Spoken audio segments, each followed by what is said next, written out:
Oh,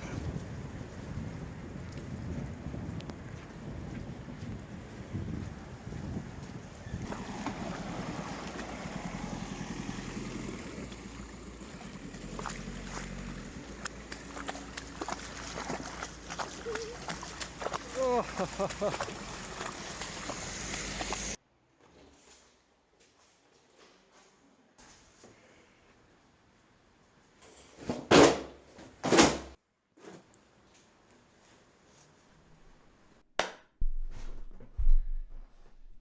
Приветствую, путник. So after this pretty crazy rain and storm and hail, we are finally home. We have taken a bath, drank some tea, and slept.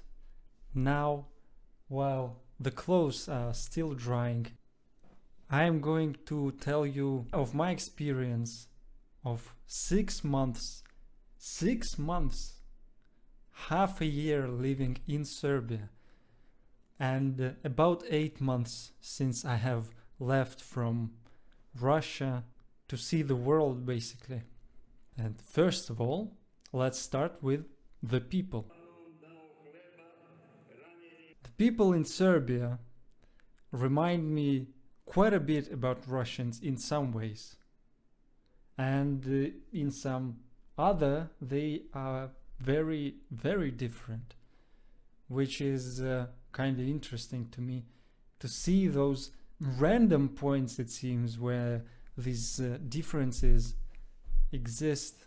Here they are. The Serbian people are very, very friendly, and it doesn't seem to be much of a difference whether I'm speaking Serbian, trying to speak Serbian with them, English, or Russian. What I mean by that, during this heavy rain, we were walking and it just became very intense, and hail was coming from the sky, and there was almost literally nowhere to hide because we were walking through like outskirts of a town.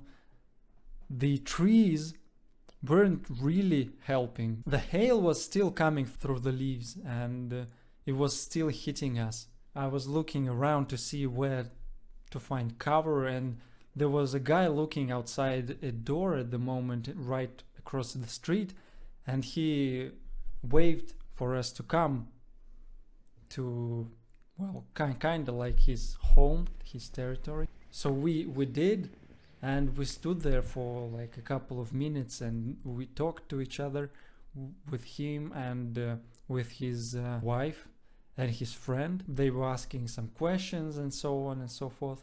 Overall, a very friendly encounter, and it left a smile on both of our faces, at least. Another thing that happened is when Karina was in the shop, in a supermarket, and she was buying some stuff. She didn't have much groceries in her hands or her basket rather, and she was in the line, so in the queue, and the people just let her pass through, a couple of guys in a row.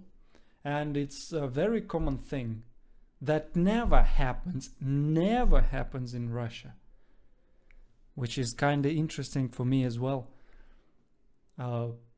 It is common for men to let women pass, and especially women with children as well. And they also, with the situation with Karina, the first guy who was in the line, who was already getting his groceries scanned, he said, "Oh, excuse me that I didn't see you, like it's some kind of a problem, you know." But as a Russian, as I said, never happened to any of us ever in any city or town we've been in. And overall, people in Serbia, they are so often seen smiling, I don't know how they are in other cities of Serbia, but in Novi Sad, for example, people are very friendly and open to talk and ask questions, and they're not nosy at the same time. It's not like they are trying to get in your face and ask too many questions or anything like it. They're just open and friendly if we compare them to pretty much any Russian town overall. Another thing was that I completely forgot is that it is very safe here, and to expect someone to attack you or rob you or anything like it, it's nothing compared to what you experience in Russia, at least what you could fear happening in Russia. And I wouldn't say I feel safe even in Moscow. And I'm not even talking about the nighttime or evening time. Here it's a completely different story. And the last thing is, Serbians are very nice to children. They always smile to them, they wave to them, they talk to them, and do a little game and make faces and pay attention to children overall, which is also an interesting situation. In Russia, it is very uncommon for someone to do that. It might be found offensive by some people even, that you would do something like it, which is kind of crazy if you ask me. But now you know. People here, they don't seem to care about cars as much. Like everywhere we see them, cars in particular don't appear to be in such an amazing state overall. You can see some, at very rare occasions, even parts hanging from the bottom, and it's not like Russian cars. We see them even banging into each other's cars, accidentally of course, scratching. And at the moment when stuff like this happens, I instinctively, it seems, expect people to come out and start being angry at each other and yelling, because all over Russia people are very protective about their cars. Like a tiniest of scratches will make them furious. They will yell and even try to fight you at times. Here none of this happens. Like people crash into each other's cars, and very rarely, but it happens, And once I've seen was a guy drove into the back of another car at a red light. It was like 20 maybe kilometers an hour. He bangs into that car while trying to brake, but too late, and he crashes. The car pushes like a meter forward, and the two guys come out of the car, like 25. I would imagine them to be quite shocked. And they are coming out and looking at the car, at the damage, and there's like barely any damage. The bumper is kind of cracked a bit, and overall it seems okay. But the car at the back is a bit more damage taken by it, and the guy inside, he's just sitting like this. Then he's like coming out, and they're talking and like having a laugh about it, Well, I don't know exactly what happened afterwards, whether they just fixed this situation, like managed it by themselves without the police or anything like it. But the fact stands, there is like no negative emotion by any of these people, which is kind of strange and awesome at the same time to see. So now let's speak about the I don't know how to feel about this part. Serbians do smoke a lot. Like they smoke often, and they smoke in restaurants and cafes, and it's very smelly in there. Like even if you go by a bar, it smells like as if you're smelling an ashtray and the guy is smoking a cigar right in front of your face. It's very intense, and it's common to see people walking around and smoking.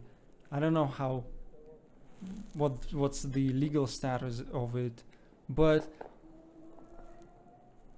it's like a Serbian Balkan thing, I guess, to smoke so much.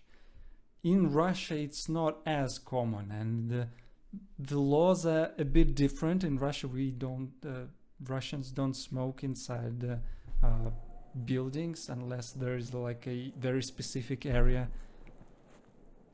Though they do smoke kind of illegally in places in Russia, like in staircases and such. But here it's like a Wild Smoke West or something. I don't know. Everybody is smoking, it seems. And also Serbia has an interesting thing about alcohol. So it's quite easy to buy alcohol. I have never gotten a request for a passport or anything like it. In Russia, it would be almost impossible, to me looking like that, to get any type of alcohol in most places, at least, and in supermarkets. Here you can go anywhere, buy anything you want, no problem. And also they are having very mild rules with regards to using alcohol and driving. So it's not completely against the rules, as far as I know, to drink some beer and while driving your car. Acceptable, apparently. And also it seems that almost everybody is drinking. It's maybe it's beer or rakia, local vodka of sorts, but made from different stuff. Everybody is doing it. Like it seems. It's kind of crazy. But little by little, you rarely ever can see and often find anyone drunk to the bone and walking and at an angle and such. And in Russia it's extremely common to see those people. Like every day you would see them. I have seen, I guess, 1 or 2 people in 6 months like this here. It is also quite littered all around. I don't know what's going on with that, but like litter is everywhere. Almost every single meter has some type of litter thrown. It kind of reminds me of how things are in Kazakhstan, for example. It's quite littered there as well. In Russia, for example, in Moscow, it has a lot of cleaning services and such. That's why it's not as pronounced in Moscow. But in other regions, small towns, you could see about as much. I don't like it at all. Another thing is that Serbians are quite often late.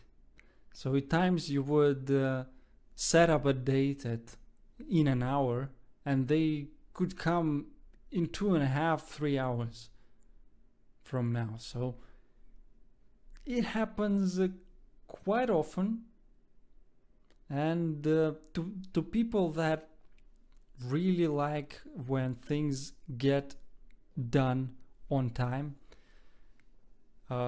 they would piss people off quite a lot. People like this quite a lot. But here, it's very common and it's a normal thing, and everybody, it seems, is expecting you to be late. And I hear that people that work with Serbians say that a Serbian workday will not start unless he drank his coffee and maybe a little bit of raki at work, yes. So, and of course a cigarette as well. You know, a Balkan thing. Another thingy is that Serbians don't seem to overthink their homes too much. Not only you would see a lot of very weird design choices, and at times you would even see like a room with 2 to 4 sofas in a single room, like in facing each other basically. It's kind of ridiculous. How is it even possible to do that? They're barely fitting in the same room and they do it anyways. And an example, you would want to hang up a painting of sorts. So you would measure stuff out, you would fill out what type of wall are you dealing with. So you would think ahead of time which instruments to use and how you would drill the hole and so on and so forth. So a Serbian way, apparently, it seems, I don't know, is to just do it. You know, you take a drill, you drill a hole right away without any measurements. Then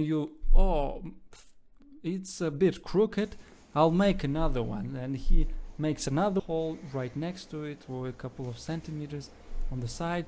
So it's now okay. He puts the picture there. Now it doesn't seem to fit there, and he makes another hole at a completely different place. He hangs it there, then the nail falls out because it's a wall that doesn't accept that type of, you know, nail, or straight away at least. And they would drill another hole, maybe bigger this time, and you could literally find like at least 3 to 7 holes on a single wall for a single picture. This is very weird because even in Russia, people are very protective of how walls are, and they would become really pissed if you made another hole, and especially if some stuff fell out of the wall or anything like it. It doesn't seem to be the problem here. So here it is. Thank you for watching. I will see you in the next videos, and до свидания.